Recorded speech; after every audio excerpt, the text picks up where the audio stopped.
Hello students, I am Dharti, your educator. Welcome you all on the platform of global online classes. So students, if you are preparing for MHD CET 2026, तर आम्ही तुमच्यासाठी फिजिक्ससाठी एक series launch केली आहे, ज्यामध्ये आपण रोज वेगवेगळ्या topics वरती डिस्कस करतो. त्याचं मोस्ट इम्पॉर्टंट MCQ सोल्व्ह करत असो विथ डिटेल एक्सप्लेनेशन. तर आजच्या लेक्चरमध्ये आपण मॉडर्न फिजिक्स हा टॉपिक डिस्कस करणार आहोत. आता मित्रांनो, चला क्वेश्चन्सकडे वळूयात. पण त्याआधी जर तुम्ही PCM, PCB, nursing CET, JEE नीट या एक्झामसाठी प्रिपेअर करत असाल, तर त्यासाठी आपल्याकडे क्रॅश कोर्स सुरू आहे. त्यामध्ये तुम्हाला या सर्व फॅसिलिटीज मिळणार आहे. त्यामध्ये टेस्ट सिरीज आणि 2000+ आमचे question bank, this are the most important thing. कारण यातूनच तुम्हाला एक्झाम मध्ये क्वेश्चन्स विचारले जातात. आता यामध्ये तुम्हाला daily live lectures, recorded lectures, फुल सिलेबस, नोट्स या सर्व गोष्टी मिळणार आहेत. आणि या कोर्सची प्राइस फक्त 2999 रुपये आहे. या प्राइसची 5000 फीस होती, पण आता ऑफर असल्या कारणाने ती 2999 रुपये आहे. कोर्स जॉईन करायचा असेल तर तुम्ही प्ले स्टोर वरती जाऊन ग्लोबल ऑनलाईन ऍप हे डाउनलोड करून तिथून देखील कोर्स एनरोल करू शकता. So let start with the questions. So first question is, in a photoelectric experiment, when the frequency of incident light is increased while keeping intensity constant, the maximum kinetic energy of emitted electrons will decrease, increase, remain same, become zero. So in short, इथे म्हटलंय frequency increases, kinetic energy what? Frequency वाढल्यावरती kinetic एनर्जीचं काय होईल? Photoelectric effect काय म्हणतो? when light comes in packets, we call these packets like photons, and each photon has energy. E equals to h into nu. H stands for Planck's constant and nu stands for frequency of light. So energy of photon equals to Planck's constant into frequency of light. आता kinetic energy max किती येणार? h nu minus w naught. W naught is equal to work function, minimum energy needed to remove electron. So आता इथे correct option काय येणार असेल? बी, increase. का? कारण जेव्हा आपण जी फर्स्ट एनर्जी असती जी इलेक्ट्रॉन रिमूव्ह करण्यासाठी यूज केलेली आहे, विच इज W नॉट. आता रिमेनिंग एनर्जी काय होईल? तर रिमेनिंग एनर्जी होईल kinetic energy.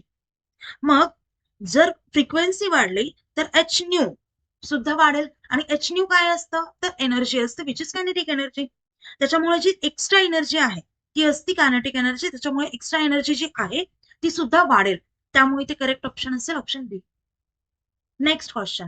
A metal surface is expose to light of frequency lower than its threshold frequency. Which of the following will happen? Electrons will be emitted slowly. No electrons will be emitted. Electrons will be emitted with less energy.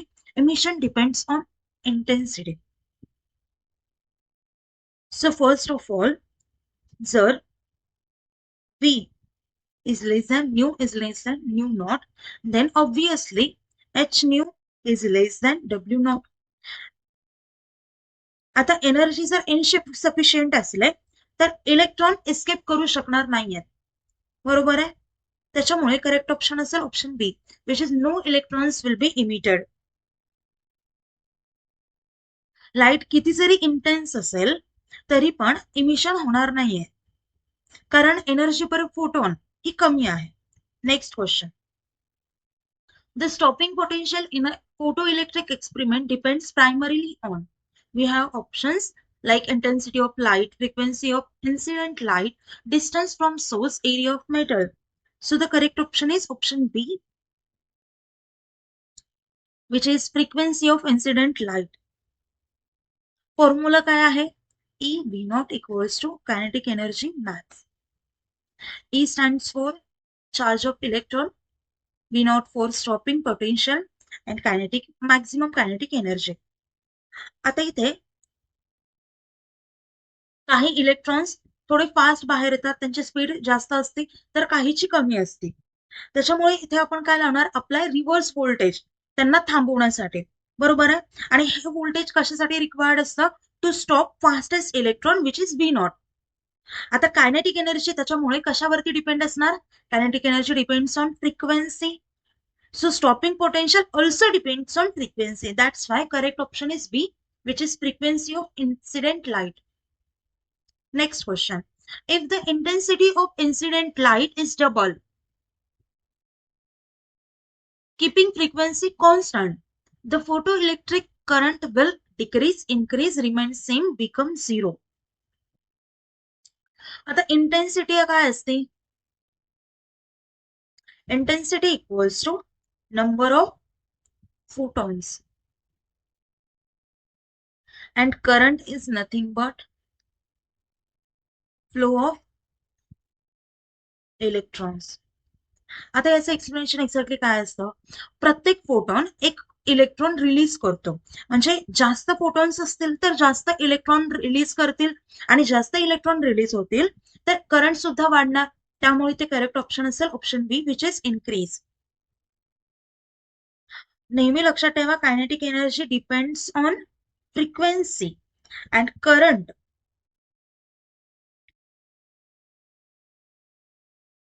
depends on intensity. Next question. The work function of a metal is defined as the energy required to remove an electron from surface, energy of photon, kinetic energy of electron, potential energy. So the correct option is option A, which is energy required to remove an electron from surface. Work function काय असतं? Work function equals to minimum energy required to remove electron from metal surface.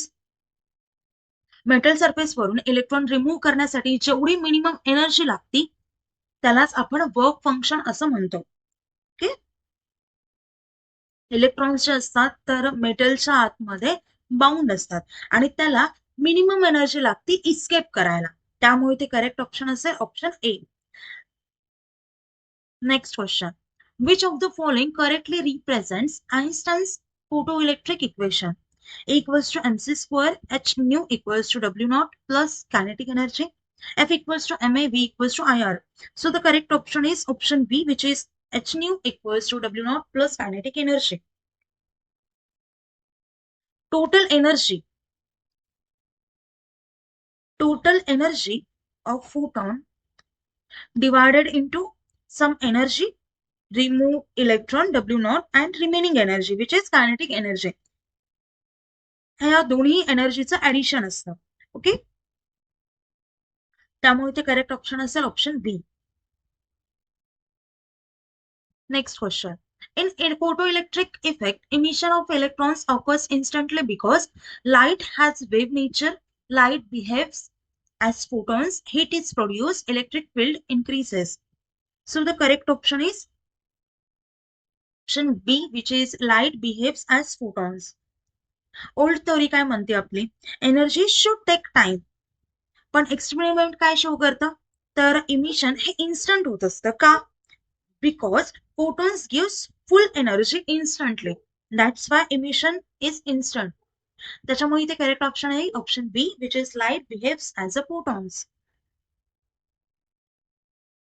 आता हे काय proof करतं? This proof particle nature of light. Next question. If frequency is kept constant but intensity is increased, the number of emitted electrons will decreases, increases, remain constant, become zero. So the correct option is option B, which is increase. Intensity वाढली, why? The intensity increase झाली. So intensity increases, photons also increases. Intensity वाढली, photon सुद्धा वाढणार. आता पहा, इच photon काय emit करतं? तर एक इलेक्ट्रॉनच्या इक्वल मध्ये असतं. सो फोटॉन वाढले तर इलेक्ट्रॉन सुद्धा वाढणार. त्यामुळे ते करेक्ट ऑप्शन असेल ऑप्शन बी. कळतंय? Next question. Alpha particles are essentially electrons, helium, nuclei, protons, neutrons. So the correct option is option B, which is helium nuclei. Alpha particles are always equals to helium particles. आता याच्यामध्ये दोन protons असतात आणि दोन neutrons असतात. कळतंय?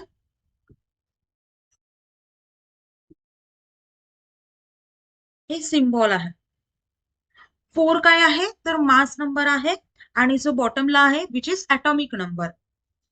4 is mass number and 2 is atomic number. Okay. Next question.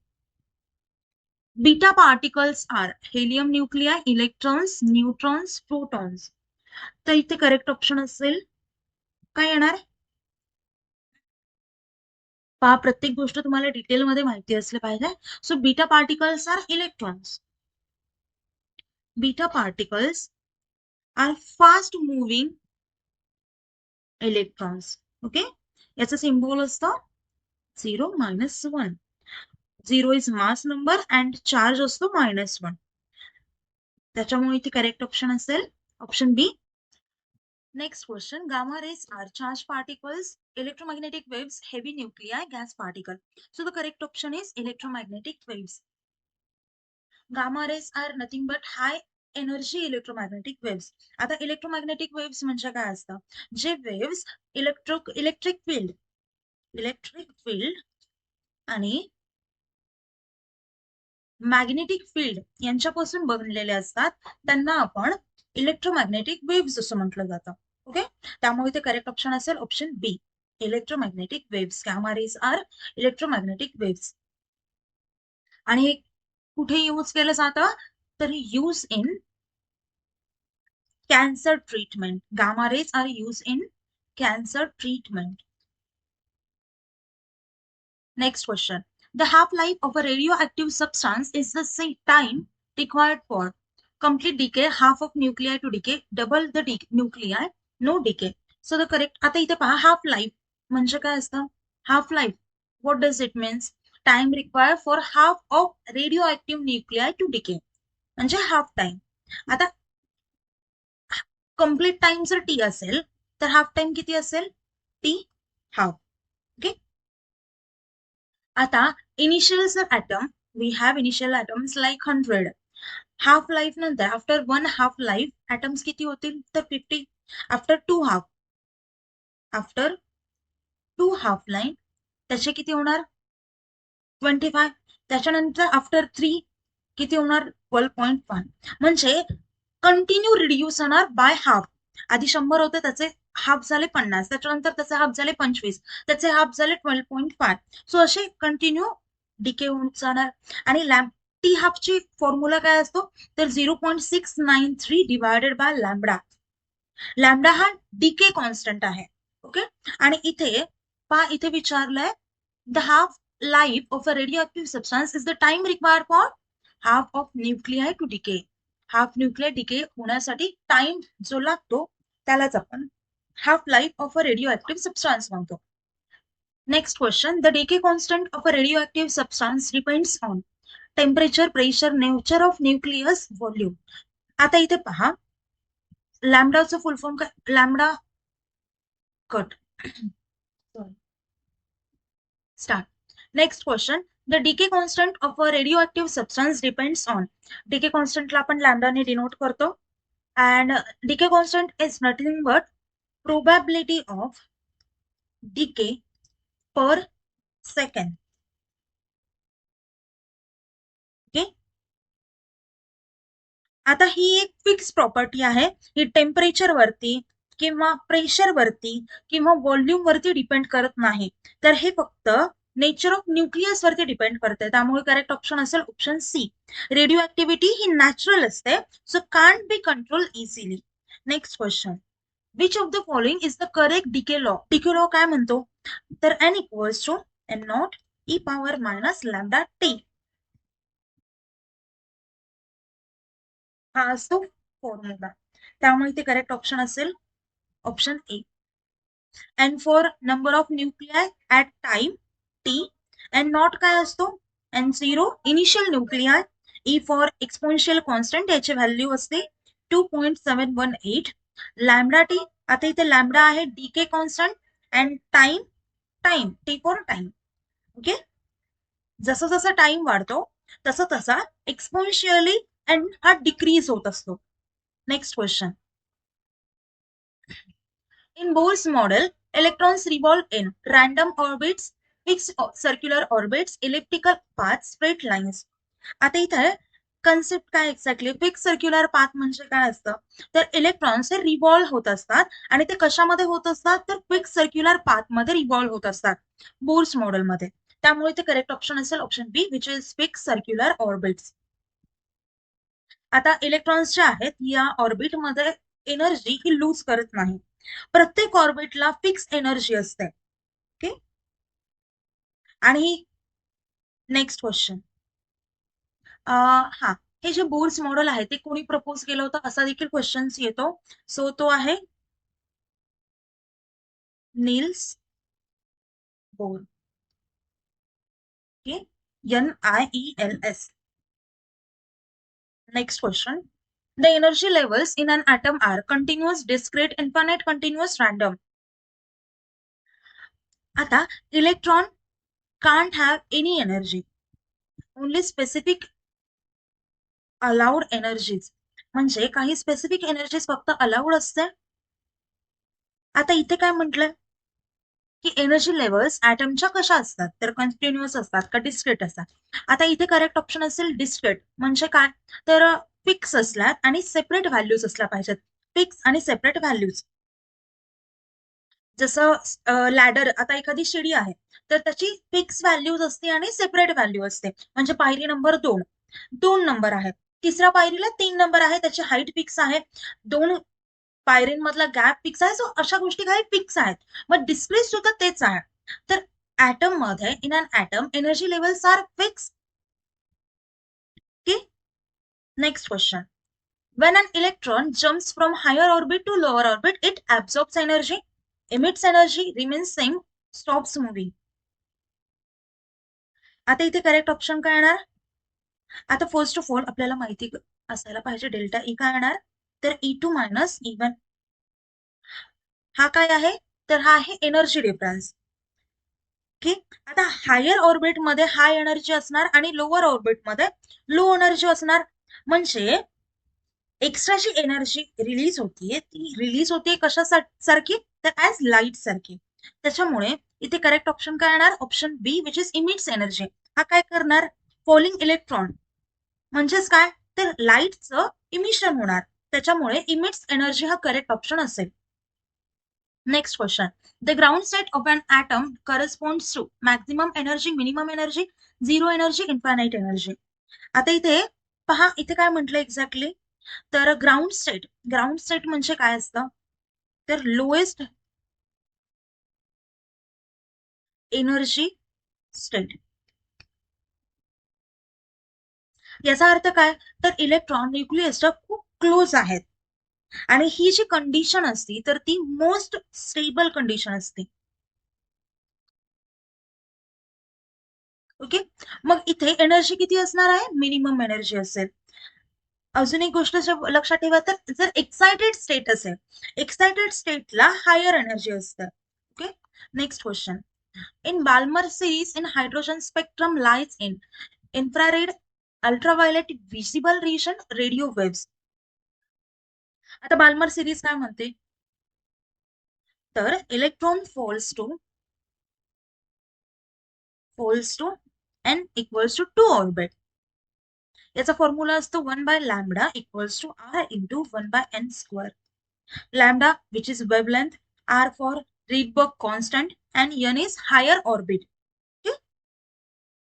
Light जी emit होती, light emitted is in visible range, so we can see it with eyes, naked eyes. आणि पहा इथे, त्यामुळे आता इथे विचारलंय की Balmer series in hydrogen spectrum lies in, कोणत्या ह्याच्यात लाय करते, तर इथे करेक्ट ऑप्शन असेल option B, which is C, which is visible region. कारण आपण ती नेकेड आईजने पाहू शकतो. सो विजिबल रिजन मध्ये ते लाय करते. Next question, the Lyman series of hydrogen spectrum lies in. इथे बाल्मर सिरीज विचारलं होतं, इथे लायमन सिरीज विचारलाय. आता लायमन सिरीज इक्वल्स टू काय असतं, it is equal to electron falls to n equals to 1 orbit. इथे पहा, एनर्जी डिफरन्स खूप जास्त आहे, त्याच्यामुळे हाय एनर्जी रेडिएशन असतील, त्यामुळे हे कोणत्या मध्ये लाय करेल, तर युव्ही रिजन मध्ये. त्यामुळे ते करेक्ट ऑप्शन असेल option C, which is UV ultraviolet region.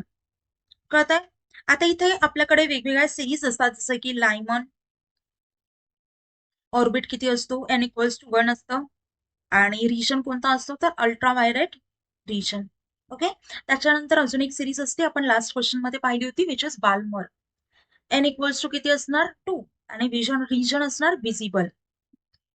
त्यानंतर थर्ड असती सिरीज विच इज पाशन, आणि त्याची n=2 असतं ऑर्बिट 3, आणि याचा रिजन येईल infrared.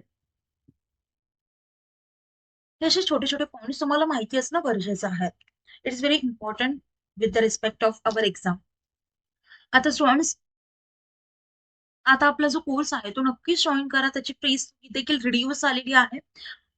For more contact, for more details, you can contact on this number. आणि कोर्स जॉईन करायचा असेल तर तुम्ही प्ले स्टोर वरती देखील कोर्स जॉईन करू शकता. सो लवकरात लवकर कोर्स जॉईन करा, आणि कुठल्याही प्रकारचे डाऊट असतील तर मला कमेंट करून विचारू शकता. आता लेक्चर आपल्या इथे सेंड करूयात. व्हिडिओ आवडला तर व्हिडिओ लाईक करा, चॅनलला सबस्क्राईब करा. आपल्या चॅनलवरती आपण असेच इन्फॉर्मेटिव्ह व्हिडिओज टाकत असतो, आणि आपल्या चॅनलवरती आपण biology, physics, chemistry, nursing aptitude या सगळ्या सब्जेक्टचे सिरीज आणतोय, आणि latest question, most important questions घेऊन येतोय. सो आता आपले लेक्चर इथेच एंड करूया. Thank you, nice day, bye.